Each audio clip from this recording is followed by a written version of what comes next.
The stranger standing near the church entrance should never have known my husband's secret name. Not the name he buried years before we ever met, the one he swore he would never speak again. And definitely not the name no one in this city should have known existed. Yet that quiet Sunday morning was when everything hidden in my marriage began to shake. By then our relationship looked perfectly healthy to everyone watching from the outside. We still sat together in church. We still smiled when people greeted us. We still looked like a couple who had everything under control. But inside our home, something between us had slowly gone cold. My husband still worked hard. He still greeted people warmly. But when the front door closed behind us, his warmth disappeared. I tried patience. I tried prayer. I tried silence. Still none of those things explained why he suddenly guarded his phone like it carried dangerous secrets, or why sleep stopped coming easily to him when night fell, or why his eyes looked guilty in church and distant at home. Eventually my mind drifted toward the fear most spouses know too well. Another woman, another secret life, another betrayal. But I was wrong. The truth waiting for us was older than that, and far deeper. That morning a visiting minister had been invited to speak at our church. No one really knew much about him, only that he asked to pray before speaking. My husband laughed when he heard that. He leaned close and whispered that some pastors were only performers. I warned him gently not to mock what he didn't understand. But he smirked, like a man who believed heaven had nothing left to tell him.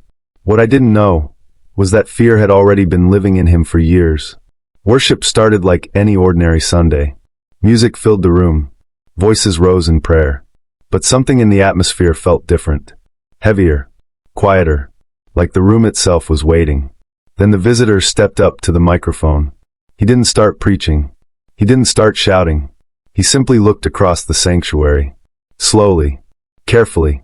Like he was searching for someone. Then his eyes stopped. Right on my husband. In that moment, my husband froze. The visitor smiled softly. Not with anger. Not with accusation. Just the calm look of someone who already knew the truth. Then he said one single word. Eliam. My head turned so fast it almost hurt. I had never heard that name before. Not once in our entire marriage. But my husband had. His face drained of color. Like a door from his past had suddenly been forced open. The visitor spoke again. He said my husband had been running from something since he was 17.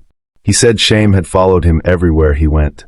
And the shame he carried never actually belonged to him. My husband collapsed back into the pew. His hands covered his face. And then something I had never seen before happened. My husband cried. Not quietly, not politely, but like a man whose soul had finally broken open. He didn't cry when his father died. He didn't cry when we lost our first baby. But now the tears would not stop. The visitor continued speaking calmly. He said the silence in our marriage came from an old wound. A wound my husband had hidden for years. He said my husband never learned how to receive love without fear. Those words pierced me too, because for years I had mistaken his distance for cruelty, when in reality, fear had been hiding underneath it. Then the visitor said something I will never forget. Your wife is not your punishment. She is the answer to the prayer you stopped praying. At that moment my husband began sobbing even harder. The ushers started walking toward him, but the visitor lifted his hand and stopped them. He said something that filled the room with silence. Let God finish what pride interrupted. My husband slowly turned toward me, and for the first time in years, I saw something different in his eyes. No pride, no walls, just a broken man asking to be seen. His voice trembled as he whispered something he had never told me before. I never told you what happened to me.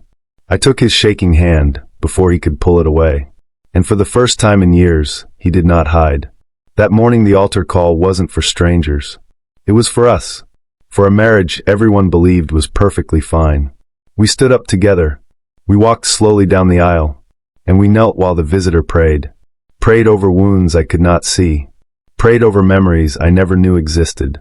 But somehow something began to change. Later that night my husband told me everything. About the abuse. About the shame. About the name he buried to escape the past. I cried for the frightened boy he once was. And for the man who had suffered silently beside me all those years.